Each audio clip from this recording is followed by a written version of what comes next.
Está no ar a edição número 21 do Livrescast, o podcast do Livres.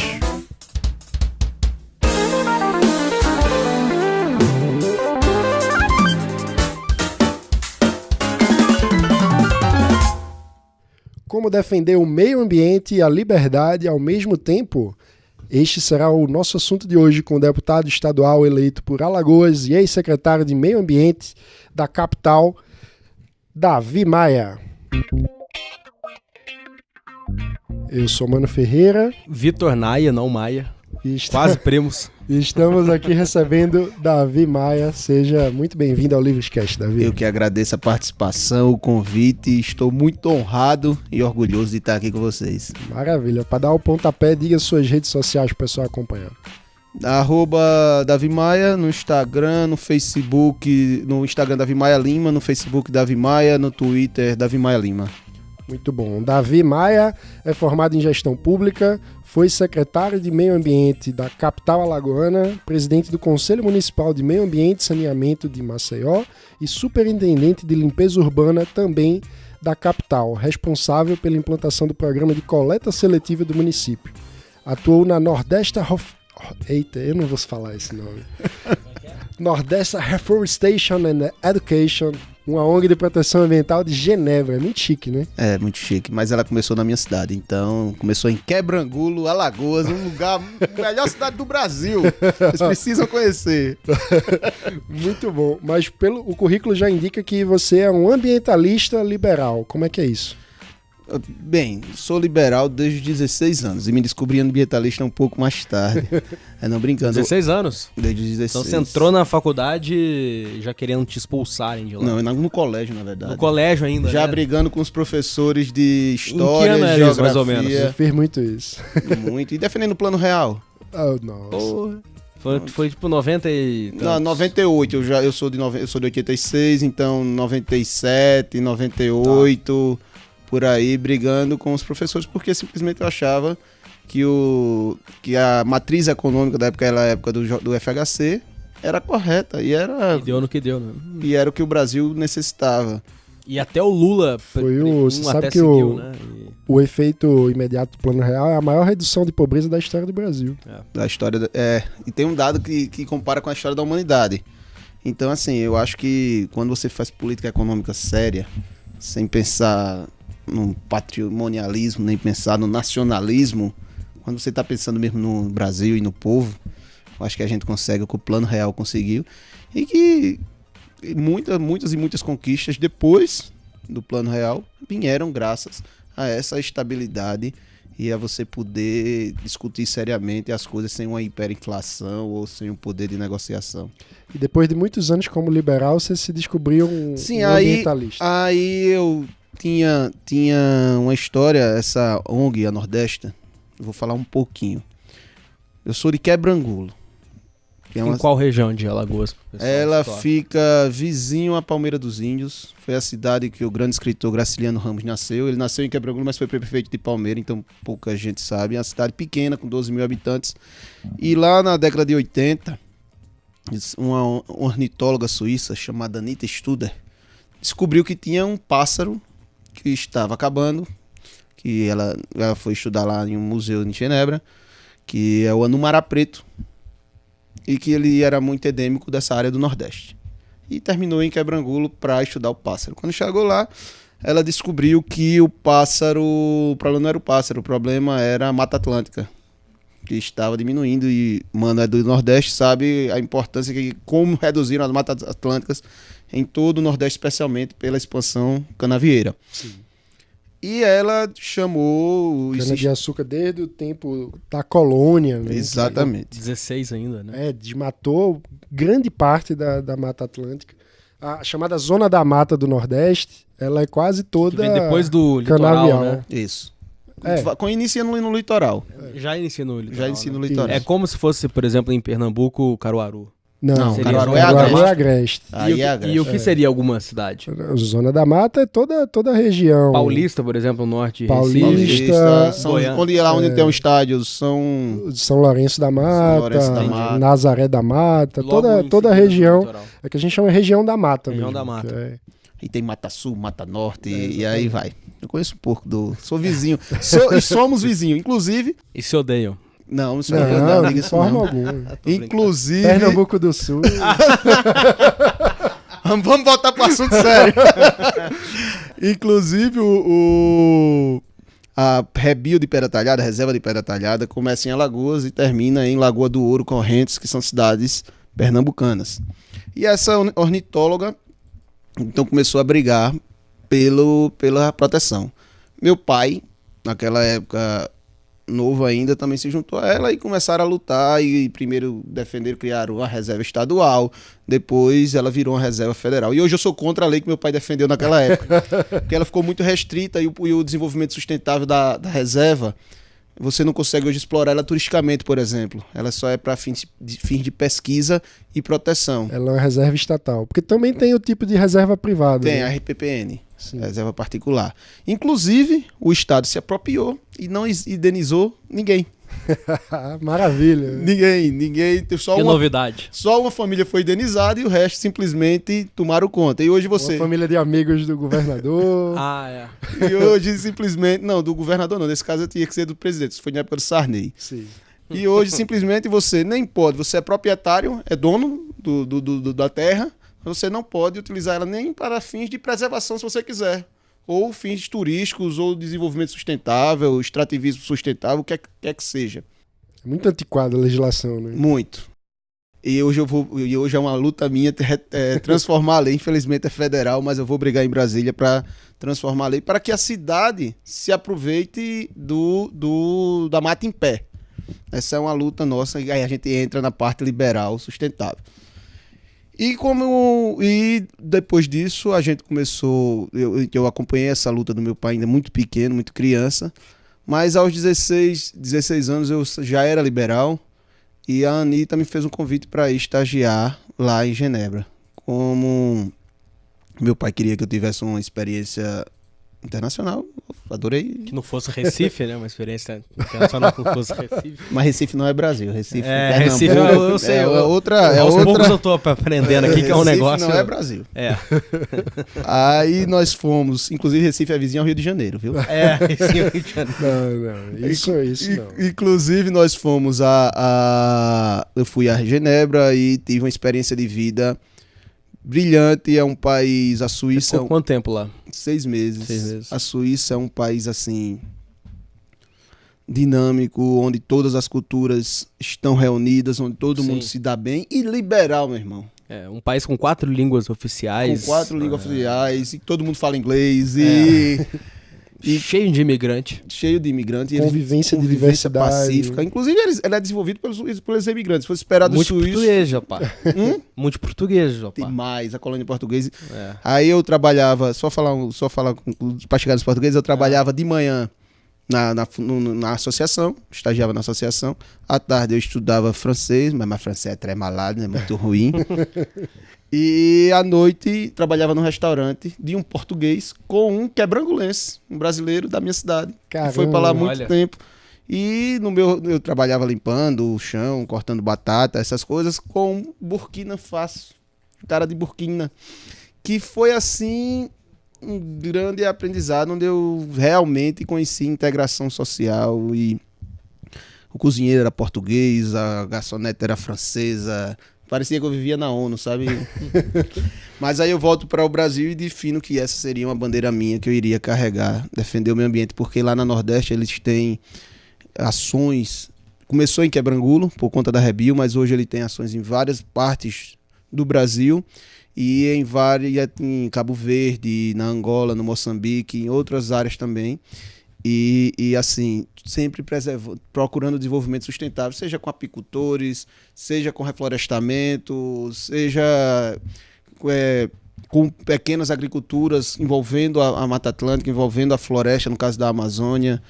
E eu vi que dá para ser liberal e dá para ser ambientalista. E quando eu tive a oportunidade de ser secretário de meio ambiente, eu digo, pronto, agora eu vou provar que a minha teoria estava correta. E como é que foi isso na prática? Entrar na gestão pública e qual foi o principal desafio? Mano, eu casei muito cedo. Casei com 18 anos. Estou casado até hoje. E minha esposa rapaz tá de aqui acompanhando. decisões. E eu sempre tive envolvido com o poder público. Trabalhei em Brasília, depois eu volto para Maceió e coloco um escritório de consultoria para municípios. Eu prestava serviço ao poder público. Até porque essa é uma questão de difícil compreensão. As máquinas estão inchadas, sem poder de contratação e às vezes com pouco técnicos. Você tem muito serviço braçal, muita gente fazendo serviço braçal e poucos técnicos dos municípios, especialmente em Alagoas. E eu vi esse nicho de mercado, coloquei um escritório de consultoria. E a deficiência técnica nos municípios do Nordeste faz muito mal às cidades. Muito mal. É impressionante. Você não tem planejamento, você não sabe iniciar. E você vender planejamento para os municípios do Nordeste, às vezes, porque você tem tantas prioridades, tá faltando tudo.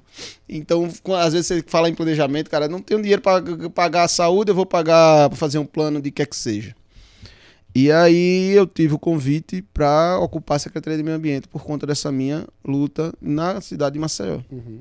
E era muito interessante, porque eu sou liberal da essência, e você chegar num poder público e querer cobrar a lei, e o cara dizer, pô, você até ontem defendia menos lei, hoje você está defendendo um Estado pesado aqui nas minhas costas, especialmente os comerciantes. Eu dizia, ó, eu não sou um anarco, eu não estou defendendo aqui o fim da regulamentação. Agora, um dos problemas que eu sempre vivenciei na cidade que eu morava, que é Maceió, era a poluição. E como Maceió tem uma rede de saneamento muito baixa, Por exemplo, Maceió tem um pouco mais de 1 milhão de habitantes, né? mais de 1 milhão de habitantes. Quantos por cento tem acesso? 19% só tem coleta de esgoto. É um negócio... Coleta não tô falando de tratamento. Sim, é só coleta. É só Tratamento coleta. baixo ainda mais. Tratamento baixo aí é um dado que eu vivo brigando com a Companhia de Saneamento do Estado. E devem ser só aquelas regiões próximas à costa. Na costa você tem uma região que a gente chama que é o bairro do Benedito Bentes. Como ele foi um bairro construído já depois entre a década de... Ele tem 30 anos. Então, entre a década de 80 e de 90, ele foi construído com saneamento. Sendo que existia a rede, existia a cobrança ao povo, mas sendo que o sistema de tratamento não existia. Então, o que era que ele fazia? Juntava todo o esgoto do bairro, que é o maior bairro hoje da cidade, e é bem afastado, é perto do aeroporto. Ele juntava todo o bairro, joga num riacho, e o riacho deságua onde? No mar. Como todo rio corre para o mar. Então, toda a poluição desse bairro, ele só fazia drenar para o mar. Ele só tirava o esgoto da porta das pessoas. E cobra caro por isso. Então, inclusive, eu abri uma parênteses, eu entrei na justiça e derrubei a taxa de esgoto desse bairro, mostrando na justiça que não dá para pagar a taxa de esgoto quando seu esgoto não é tratado. E eles ainda tiveram uma justificativa, disseram tecnicamente isso, viu? Os engenheiros lá que me amam. Um abraço, pessoal do sindicato. É sindicato? Eles novidade. disseram, não... Saneamento não é só o tratamento. Saneamento é coleta, transporte e tratamento. Você está pagando pela coleta e pelo transporte. Tiveram a ousadia de dizer isso e brigam por isso, viu? E brigam por isso. E aí eu entrei na justiça ainda como secretário de Meio Ambiente. Mas, sim, então, por exemplo, os grandes redes varejistas tinham que ter como você não tem a rede na sua porta, você tem que ter uma estação de tratamento autônoma. Isso é um mal pesado, porque você começa a ter várias redes e elas não funcionam. Várias pequenas centrais de tratamento de esgoto. E elas não funcionam, a verdade é essa, especialmente em condomínios, em prédios. E aí eles descartavam isso literalmente num córrego. E era num bairro que eu morei a minha infância toda, chamado lá de Gruta de Lourdes. Interessante que esse córrego despejava numa grota. Maceió, para quem não conhece, não tem favela, não tem morro. Todas as conurbações, as conhecidas favelas de Maceió são para dentro, que são nas grotas. Então, muitas vezes você passa em Maceió não tem favela, não é porque você não está vendo, ela é para baixo. E aí eles despejavam numa favela chamada Favela do Ouro Preto, Grota do Ouro Preto. E eu conhecia esse problema de pequeno. Você sentia o cheiro. Uhum. E aí, quando eu virei secretário de Meio Ambiente, eu digo, aquele é meu primeiro alvo. E fui lá e comprovei com análises de laboratório que realmente eles estavam poluindo aquele córrego e poluindo a cidade. Era muito. Imagine Pode falar o nome da empresa aqui? Pode. O Walmart, o Extra, grandes supermercados que despejavam todo o seu Dejeto. do seu dejeto no córrego. Aí, um belo dia, eu fiz uma grande ação e interditei esses supermercados. E aí eu comecei a levar pau da iniciativa privada. Pô, você tá atrapalhando um grande conservador, mais um liberal, não sei se vocês conhecem, Luiz Vilar. Conheço. O que eu apanhava do Luiz, né? Na rádio, meu amigo. Mandar um abraço pro Luiz, com certeza ele deve estar assistindo. O Luiz é um jornalista conservador super famoso lá em Alagoas. É. Vou pesquisar depois. Pode ler. Conservador ou reacionário? Não. Conservador. Conservador. Às vezes ele quer ser reaça, né, Luiz? Mas conservador e liberal. Se hoje eu sou mais liberal é por conta do Luiz. Muito inteligente, por sinal. E aí eu fui, interditei os supermercados. Eu disse, não aceito. Você pode trazer a iniciativa privada, mas você não pode agredir o meio ambiente. E aí é onde entrou o grande X da questão. Multas altas. 1 milhão, 800 mil, 750 mil. Muito altas. Sendo o que é que eu fiz? Digo, não vou botar mais dinheiro aqui, eu não vou incentivar a burocracia. Chamei os poluidores e disseram, meu amigo, essas são aqui as prioridades do município. Lá a Secretaria do Meio Ambiente é responsável pelas áreas verdes, praças, parques, jardins. Eu quero que você reforme uma praça, uma área verde que eu tenho dentro da grota, dentro da favela. O empresário tomou um susto, porque ele não estava pagando nada ao município. Eu fiz um orçamento, eu tenho esse orçamento aqui. E todo orçamento público, de obras públicas, ele já é mais caro, pelo menos 30% do que uma obra privada. Porque você não sabe quando recebe, você não sabe quanto tempo aquela obra vai demorar, se o governo vai ter dinheiro para lhe pagar, se não vai. Então, quando a iniciativa privada contrata, para o cara já é mais barato. Sendo que ele estava em cima de um orçamento público. Eu já ia pagar menos, naturalmente, e muito mais rápido. A população vai receber em muito menos tempo. E assim a gente começou a implantar uma nova maneira. Aí foi aquele tipo de política de adotar a praça passava a ser Adotada. A manutenção da praça era Da a iniciativa responsabilidade da empresa. Isso. Legal. A construção, inclusive. Às vezes eram terrenos baldios. Às vezes eram antigos lixões até. E a empresa chega lá, constrói e mantém por um período de tempo e ainda faz a sua propaganda. Esse espaço é mantido... Muito mais inteligente. Muito mais inteligente, muito mais rápido, muito mais prático. Inclusive, teve uma do Atacadão. Grande rede, né? Grande rede de atacadista, que também tinha o mesmo problema. Ele tinha uma lagoa de esgoto, para não falar outro nome aqui. Ele tinha uma lagoa lá detrás do supermercado dele. Eu fui lá e comprovei em pior, no Tabuleiro dos Martins, que é onde está o grande lençol freático de Maceió. Nossa de Senhora, onde muita gente faz abastecimento, abastece água. E eu fui lá e interditei também o atacadão do mesmo jeito. E aí eu não troquei por obra. Eu troquei por um serviço que eu precisava de um robô para entrar dentro das tubulações dos grandes condomínios da Orla para mostrar quem estava fazendo ligação clandestina. E por jet ski, caminhonete e tal. E tem um fato interessante que o gerente estava conversando em um bar. Maceió, como diz o meu amigo Luiz Vilar, um incesto coletivo, todo mundo é parente, todo mundo é amigo. Em Belo Horizonte, o pessoal fala que é um fazendão, uma roça grande. Isso, né? E o gerente tava, rapaz, o superintendente, a multa, ele pediu 2 jet skis. Aí uma pessoa escutou, que por sinal era o vice-prefeito, pensou que eu tava pedindo 2 jet skis, aí o cara dissumou pra liberar, mas era 2 jet skis pra fiscalização litorânea, que a cidade não tinha. A cidade não tinha rede, não tinha capacidade, não tinha nada.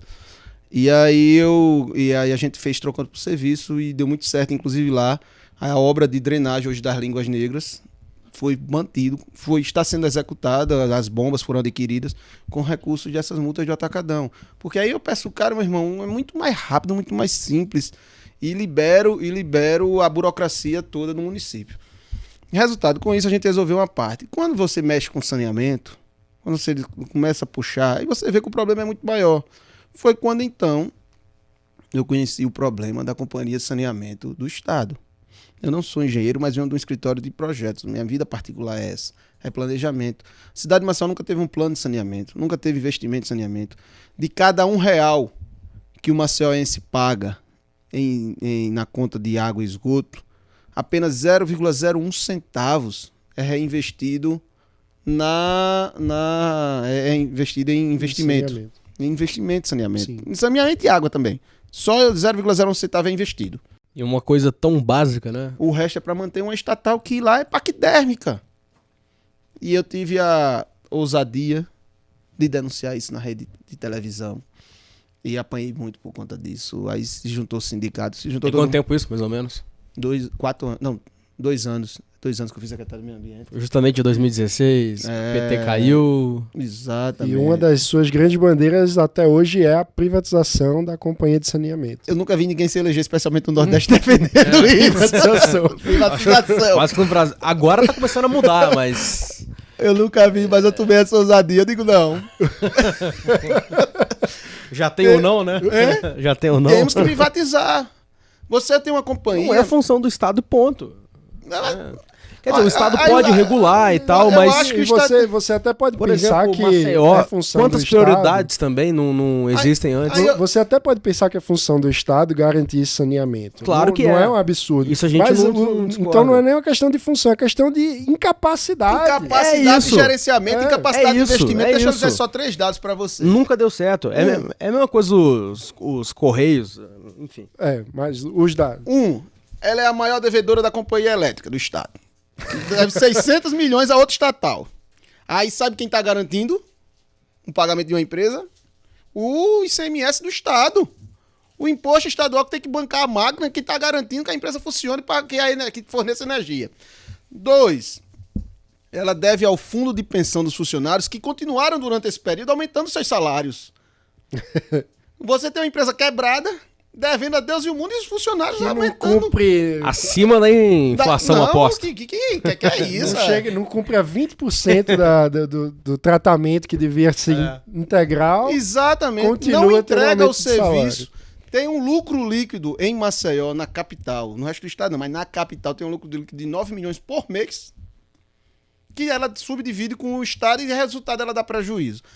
E outro fator. Cobra a terceira tarifa mais cara do Brasil.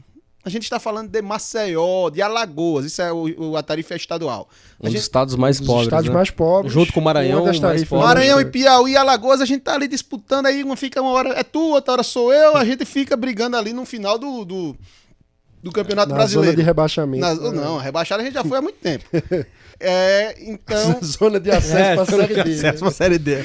então a gente fica ali disputando. Entra no hall da CBF. Aí, nem aí entra. simplesmente a Arsal, que é a agência que devia regular, que lá já existe uma agência reguladora. Mesmo sendo uma estatal monopolista, tem uma agência reguladora. Tem uma agência Ou seja, reguladora. é uma burocracia dobrada. É o Impressionante, Estado, cara. e qual é o presidente da Arsal que vai dizer que que a casal que o governador manda não vai dar o aumento? Qual é a agência que vai dizer não? Eu mesmo reclamei quando secretário, vocês não estão vendo que vocês estão poluindo? Polui o meio ambiente em Maceió, porque, como eu lhe mostrei no Benedito Bentes, ela despejava todo no mar sem tratamento. Não tem dinheiro para investimento, deve 1 bi ao fundo de funcionários, ao fundo de previdência própria. A previdência é um problema em todo lugar, né? Mas e é o próprio, isso é como se trazendo para interessante. Brasil Petros, Previ, não sei o quê. Ela tem um dela que ela deve 1 bi. E onde é que vai pagar essa conta? Nunca. Aí o presidente lá da companhia vai pra televisão e faz: não, esse ano nós demos lucro de 4 milhões. Ó, Isso em relação, Grande coisa, né? isso em relação ao Estado é o que? Nada, mas ela deve por quê? Porque ela pegou uma dívida de 600 milhões, parcelou a perder de vista, porque ela não paga a uma PPP que existe lá em Arapiraca, a PPP do Agreste, que foi quem resolveu o problema de água de Arapiraca, já é um exemplo. Então é uma companhia falida. E eu ganhei a eleição dizendo: temos que privatizar a companhia de saneamento. Quando eu era secretário de Maceió, tinha que defender os interesses de Maceió. Inclusive, entramos na justiça para que Maceió saísse, porque saneamento é uma concessão municipal, para que Maceió saísse derrubasse a a concessão. estatal é um estatal do Estado. E a estatal é do Estado. Então o município tem que conceder ao Estado que ele... Que é a empresa que vai explorar que ele explore o serviço. O município é quem concede. E simplesmente o juiz disse que a gente não podia sair. Ué, Como não? Porque você vai quebrar a companhia. Eu digo: a companhia já está quebrada. Não, mas tem uma função social da companhia. Eu digo: qual é a função social? Cobrar a terceira tarifa mais cara do Brasil. A gente só perde para 2 cidades no Rio Grande do Sul. Isso é dados para quem quiser conhecer do Instituto, um instituto muito sério, o Instituto Trata Brasil, que fez um estudo das 100 maiores cidades do Brasil. E lá estamos nós na posição gloriosa da 65ª pior empresa de saneamento do Brasil. O Trata Brasil é o principal instituto de defesa de saneamento, Hoje né? É interessante que nós recebemos aqui associados e outras pessoas que vêm aqui do Livres, do Brasil inteiro, e parece que a causa é a mesma, né? Muda uma coisa ou outra, mas é impressionante. Não Você citou o Rio Grande do Sul agora, também o estado está completamente quebrado. Falido. E aí? E o corporativismo comendo solto, não querendo privatizar, Banrisul não pode acabar com o Banrisul, não sei o quê. Minas Gerais, a mesma coisa, o Romeu Zema vai pegar uma bomba que deve chegar na casa dos 30 bi. Eu rezo muito pela saúde mental do Zema. Viu? O Zema é um louco, eu acho. Eu acho também. Eu conheci ele, enfim, mas... Agora, queria entrar numa seara. Você se elegeu defendendo a privatização da Companhia de Saneamento, que é administrada pelo governo do estado, e o seu estado é administrado por Renan Filho do ilustre Renan Calheiros, que todos conhecem. Foi reeleito agora senador. Que foi reeleito agora senador, mas com menos votos que o nosso Rodrigo Cunha. Mas como é o clã Calheiros com as estatais? Como são as relações lá? Acho que quase todas iguais capitanias hereditárias, né? Eles controlam o estado como todo. Em Alagoas não tem nenhuma outra família pra dar um assim, balanço. O Maranhão tem Lago Sarney, não, assim. Alagoas tem Collor. Tem a família Collor de Mello e tal, mas o Collor hoje ele é muito restrito ao Senado. Ele se preocupa muito pouco com baixo clero, entre aspas. Ele se preocupa muito pouco. Ele está muito mais preocupado em ser senador, tipo, em fazer parte da Comissão de Relações Exteriores. Tipo Sérgio... Ele agora esteve na Síria, passou um mês na Síria, 15 dias na Olha Síria. Só, descobriu uma origem síria lá. Com Assad. E assim... Não sabia disso. Ele pouco influencia ou pouco se preocupa com as questões locais. Ele está muito mais preocupado com a questão nacional e de relações exteriores. Nós temos o Collor, ou nós temos o Renan Pai, e agora tem um novo momento que a gente está vivendo lá, não dessa eleição, já de algumas eleições. Começou com o Rui Palmeira, que hoje é prefeito de Maceió, que eu trabalhei muito para ser candidato a governador, mas que preferiu concluir o mandato, é até uma atitude louvável. Sim. Temos Você acha que ele teria chance para o governo? Acho. Se eu disser aqui que não, eu trabalhei. Quem mais trabalhou pro cara fui eu. Assim, até porque foi muito ruim pro Estado. Não, assim, falando... Nós não tivemos embate pro governo. É ruim pra democracia. Mas isso foi no Brasil inteiro. Foi uma guerra cultural sem fim, né? Mas em Alagoas foi muito mais acentuado. Né? O Renan Filho era candidato único. Tanto é que ele ganhou com 70, 80, quando foi porque falta de opção de votar. Você não ia votar nele, era o meu problema. Um dia ele me perguntou, quando o Collor se lançou, depois o Collor renunciou à candidatura, ele me perguntou, você vai votar que... Eu me elegi na oposição. Sou oposição na Assembleia. Aí ele me perguntou, eu quero ver se você vai votar em mim, no Basílio ou no Josan. Basílio era um cara do PSOL, o Josan é um engenheiro que foi do Livres. Foi do Livres, ficou no PSL. Ficou no PSL, mas assim, politicamente a nível de Estado, era inexpressivo. Então, nós tivemos esse problema de não ter um adversário. E quando teve adversário, derrotamos, que foi o Rodrigo. O Rodrigo pro Senado derrotou. Então o Renan, ele é muito bom de xadrez, ele conseguiu resolver a eleição, Renan Pai. Ele conseguiu resolver a eleição. Na articulação de quem ia ser candidato. Impressionante como ele é habilidoso, né? Ele conseguiu resolver a eleição de Alagoas. Ele mantém o poder local. Muito antes. Ele não tá preso, não consigo entender. Muito antes da campanha. Já tava resolvido. Aí agora querem colocar o outro irmão, o Olavo, que é deputado estadual, como presidente da Assembleia. Essas famílias realmente sempre tem vários filhos que já pensam, né? Número 02, 03... Não, mas esse é irmão do Renan Pai, não é do filho, não. Não, mesmo assim, o avô lá... Mas é da família, né?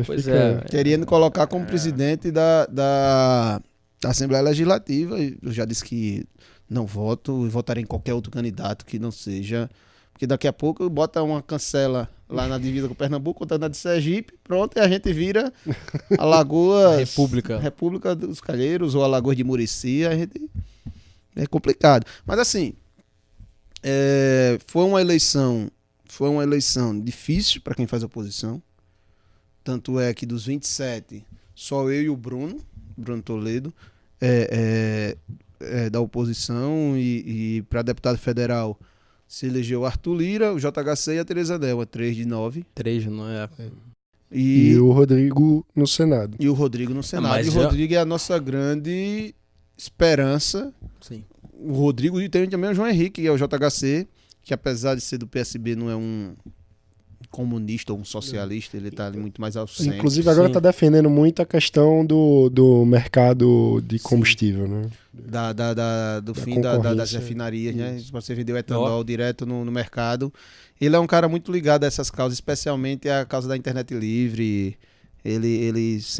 O mandato dele é dedicado a isso. E ele foi o deputado federal mais votado do estado e percentualmente maior do Brasil. Ó.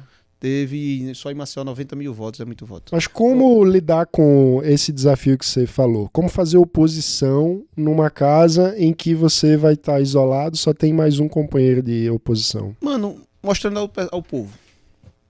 Comunicando. Falando. Não tem outra maneira. Eu sei que eu vou ser derrotado na maioria das votações. Eu sei que eu tô indo lá pra ser minoria. E assim, a gente que já foi minoria, os liberais foram minoria a vida toda, então a gente já tá acostumado com isso. Continua ainda, né? Continua ainda, mas hoje é uma minoria que é, assim, Crescente. enxergável. Estamos vendo, estamos vendo. Estamos nos vendo, pois é. E mostrar isso às pessoas. Por que Alagoas tem que ter a maior carga tributária do Nordeste? Por que eu tenho que carregar uma companhia estatal como essa nas costas?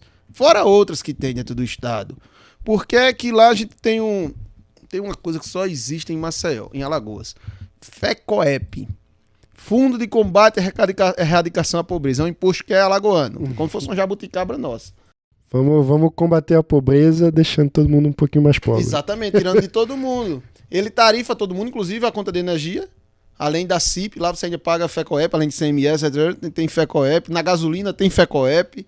E o governador faz as políticas públicas dele toda com base nesse FECOEP. E vem cá, você está disposto a pagar isso, a tirar isso do seu bolso? E fora outras e mais outras problemáticas que temos lá. Lá é um estado muito concentrado, o poder é muito na mão do governador. É difícil, inclusive, você encontrar um prefeito. O fato de, por exemplo, Alagoas ter uma só metrópole, você acha que também contribui para isso, né? A metrópole ainda acho que é o campo de resistência. Aliás, era até isso que eu ia perguntar. Porque os menores municípios acabam totalmente dependentes dos dependentes. repasses do Mas eu governo digo, estadual. por exemplo, a Paraíba, né, que tem Campina Grande fazendo uma exposição histórica com João Pessoa, se isso não mas fortalece. guardadas as proporções, Arapiraca... Arapiraca hoje é uma cidade pujante, é 200 e sei quantos mil habitantes, é né? a capital do Agreste. Eu vi que vai ter voo agora para Recife, inclusive, da Azul, de Arapiraca. E assim, além dela ser uma cidade muito pujante, ela concentra muito as cidades ao Um entorno. polo de serviço, né? Você tem uma boa saúde em Arapiraca, você tem bons serviços em Arapiraca, então todo mundo da região vai a Arapiraca, ela já é uma cidade hoje também influenciadora no resultado. Tanto é que o nosso senador nasceu em Arapiraca. Ele é de Arapiraca. E ganhou com larga vantagem no município. Muito. Lá, 80% das pessoas que votaram pro Senado votaram nele. Isso é uma diferença, né? Seja pro lado bom, que é esse caso, ou pro lado ruim, né? Quando você vê que o candidato ganha com grande vantagem na cidade dele, isso quer dizer muita coisa, né? Igual o Zema ganhou em Araxá com 95%, 96%, né? Mas o que eu ia te perguntar é o seguinte, Davi. Essa não foi a primeira eleição onde que o Maceió vota diferente do interior, ou foi a primeira? Porque isso eu tô, assim, querendo levar um pouco pro âmbito federal. O Bolsonaro, Maceió foi uma das 5 capitais que ele ganhou. No Nordeste. Né? E ganhou no primeiro turno e no segundo, né? Deixa eu lhe dar um dado de Maceió. Vai, cara. Eu amo adoro Maceió. Estatística. Né? Eu amo Maceió. Eu sou apaixonado pela cara. Inclusive, ontem Maceió fez 203 anos. Hoje é dia Ó, só. Estamos gravando no dia 6 de dezembro. 6 de dezembro, dia 5. Maceió fez 203 anos. Quero mandar aqui Recente até.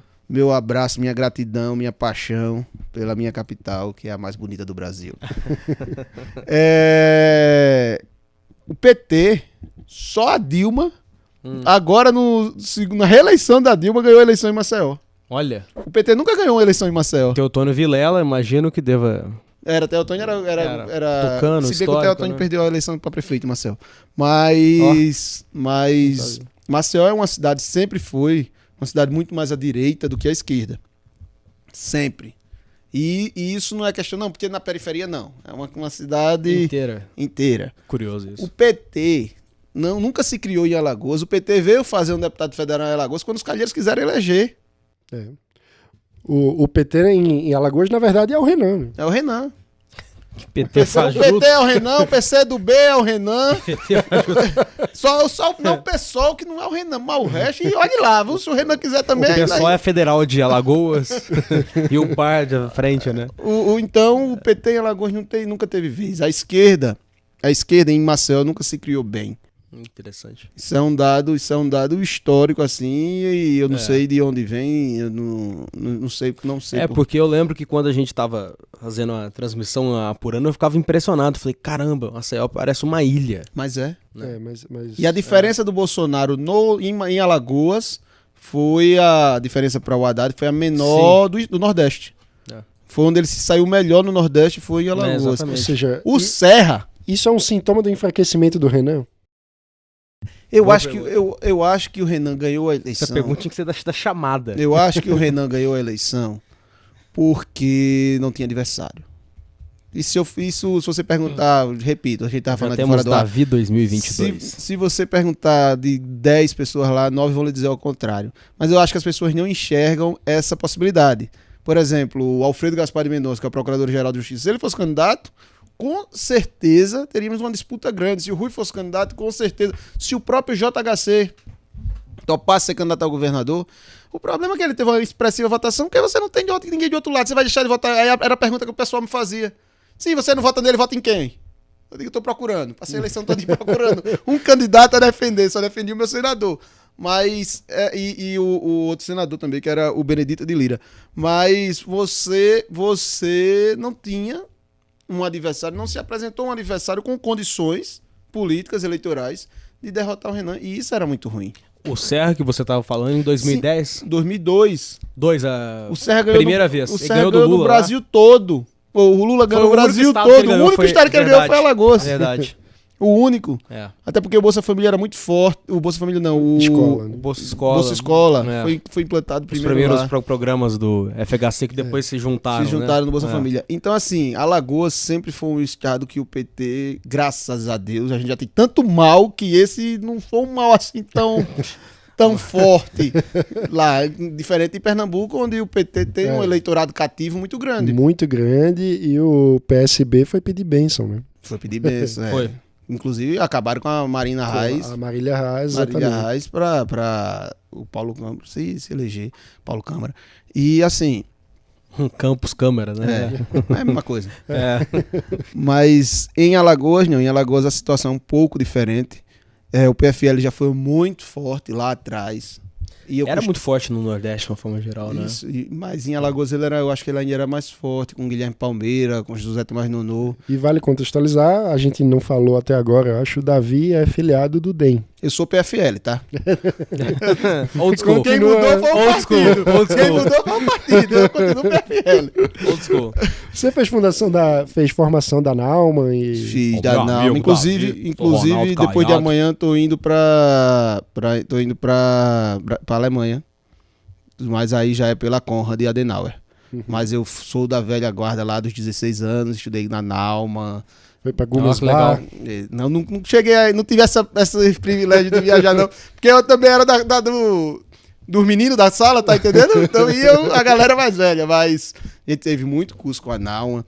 Nosso professor, que hoje é até prefeito lá no Paraná, Marcelo Pupi, foi o nosso grande formador, e Onix, que agora vai ser que vai ser o ministro do Gabinete Civil. Agora o Onix anda dizendo que não existe déficit da Previdência, ele tá numa... Não, mas ele não vai nos trair, não. Assim como Jorge Bornhausen, Paulo Bornhausen fez. Santa Catarina, dizer que não sei se vocês conhecem a história do Paulo Bornhausen, o filho do Jorge, mas o Paulo, pra mim, era o meu ídolo da juventude, tá entendendo? Aquele cara, aquele deputado... E o Irineu. E o Irineu. Não, eu conheci ele. Irineu Bornhausen. Esse daí eu não conheci nada, da família não. Só conheci o Paulinho. O Paulinho era... Conheço. E aí um dia simplesmente eles saem pra criar o PSD, que nem era um partido de direita, nem um partido de esquerda, nem era um partido de centro, não era um partido. Era. E nos traiu e destruiu o nosso antigo PFL. Isso aí é uma mágoa assim que eu carrego da família Bornhausen muito, mas sou desse tempo aí. Hoje eu vejo amigos que foram formados comigo, já são deputados, como Efraim Filho. O próprio João Roma, agora que chegou, não chegou pelo Democrata, mas chegou pelo PRB. Na Bahia. O João Roma, que é descendente do padre Roma da Revolução de 1817. Da Olha família só. Roma, que ele é de Pernambuco. Exatamente. Ele foi pra Bahia por uma questão da semineto, mas ele é pernambucano. Exatamente, mas estamos chegando próximo ao fim desse Livrescast, edição número 21, e como sempre a gente finaliza com o nosso Momento Merquiol, o momento de você receber uma dica cultural do nosso convidado. E aí, Davi, qual é a dica cultural que você vai dar? Conheçam Alagoas. Vocês que ainda não conhecem, antes de querer sair do Brasil, vão conhecer o estado mais bonito do Brasil. A capital, sem dúvida nenhuma, não vou dizer do Brasil não, mas é uma das mais bonitas do mundo. O mar mais bonito do mundo. É o de Maragogi. É, o Maragogi. Maragogi, que é São perto Miguel de Pernambuco. São Miguel dos Milagres, São Miguel dos Não, mas eu Milagres, passei muitas férias em Maragogi. Maragogi Eu não conheço, preciso conhecer. Praia do Patacho, que é ali na Rota dos Milagres. Mas também vão conhecer o sertão, vão conhecer Piranhas, os cânions de São Francisco, que não é de Sergipe, é de Alagoas. Vão conhecer Piranhas é uma cidade Penedo, muito bonita, histórica. Marechal Deodoro, que fica ali do lado de Alagoas. Às vezes você vai pro Porto Calvo francês. existe ainda ou não? Porto Calvo existe. Mas Porto Calvo... Você Porto Calvo é ao norte, não é? É indo pra Maragogi. Indo na pra estrada de Maragogi, Maragogi. Porque eu vejo que, por exemplo, muitas oligarquias pernambucanas também tiveram origem ali. Por exemplo, os Buarque de Holanda, Isso. Paz Barreto, Cavalcante, Melo. Impressionante. Calabar. Você já leu a história de Calabar? Não. O Traidor Nacional. E lá hoje tem uma releitura da história de Calabar, que ele era um brasileiro e ficou primeiro ao lado dos portugueses, depois traiu os portugueses para ficar do lado dos holandeses. E hoje tem uma releitura se ele era herói ou se ele era vilão. E pela releitura parece que ele estava querendo defender mesmo, que era muito melhor se ele tivesse a colonização holandesa Não tem lá na dúvida região nenhuma. do que a Apesar portuguesa. de ser cidadão português, sem dúvida nenhuma.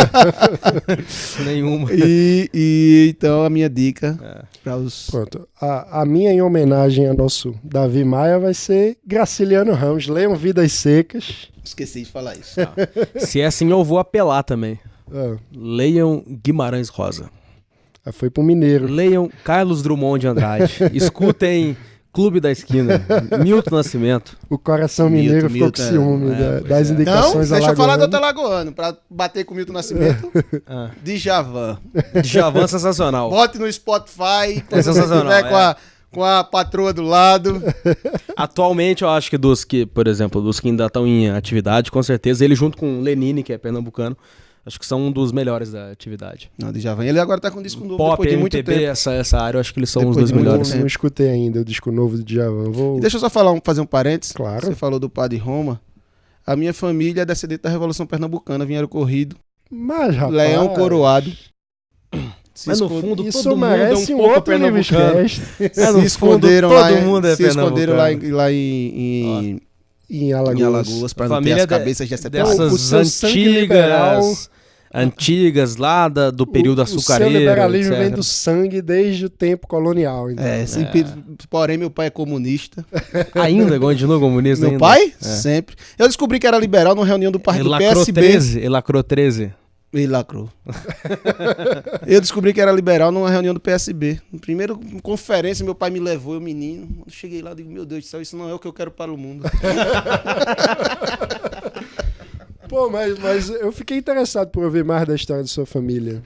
Mas eu sei muito pouco, assim. Se você trouxer meu pai aqui, ele vai passar 200 anos falando. Mas assim, na Revolução Pernambucana, família Vasconcelos, correu de Pernambuco, família de Leão Coroado. Se escondeu ali na região de Bom Conselho, de Viçosa, que já é Alagoas, e ficaram ali por um bom tempo, e aí alguns voltaram e outros deram caminhamento lá, e muita gente aí da família, a família hoje é uma família grande, inclusive o nosso Renan Calheira é Vasconcelos. Eita, Olha só. todo mundo tem um primo. Não, Alagoas é um incesto coletivo. É, né? Todo mundo é parente, todo mundo é amigo do parente, todo... Não tem pra onde correr em Alagoas. Todo mundo é amigo do deputado também. Também, todo mundo tem o WhatsApp, fala com o deputado toda hora, Zé, com essa, dá esporro. com essa Faz anedota parte. histórica, então, que a gente termina essa edição número 21 do Livrescast. Davi, muito obrigado. Pô, foi interessante, divertido, nunca tinha dado uma entrevista tão divertida. Essa conversa valeu a Você pena. não viu com o álcool como é que é. E quando precisarem, que a gente pode fazer por sei lá, Facebook. Vamos Do acompanhar jeito que vocês seu quiserem, mandato. estamos lá e preciso muito da ajuda do Livres. O que vocês tiverem de ideia, o que vocês acharem que podem contribuir com o mandato de um simples parlamentar alagoano, estaremos lá para defender a bandeira e defender os ideais liberais. Estaremos juntos, com toda certeza, defendendo a liberdade em Alagoas e no Brasil inteiro. E com isso, chegamos ao final da edição número 21 do Livrescast, com produção de Vitor Naia, trabalhos técnicos e edição de Soli Makoviak, e apresentação hoje minha, Mano Ferreira, com Vitor Naia. Apresentação de Mano e Ferreira, né? A Mari não pôde estar presente, mas na próxima edição ela está de volta aqui. Aí. Estaremos de volta na próxima semana. Acompanhe as nossas redes sociais no Facebook, Twitter, Instagram, LinkedIn, sempre em Spotify também agora. Eu Sou Livres, e assine o nosso canal em youtube.com/livres. O Naia lembrou de uma coisa importante. Nós Agora estamos no Spotify. Todos os agregadores de podcast, agora também no Spotify. Envie a sua opinião, crítica ou comentário para o e-mail livrescast@eusoulivres.org ou também através do nosso fórum de associados. Se você ainda não se associou, a propósito, acesse o nosso site em eusoulivres.org/participe, faça o cadastro e entre para o único movimento político brasileiro que defende a liberdade por inteiro na economia e nos costumes. Até a próxima!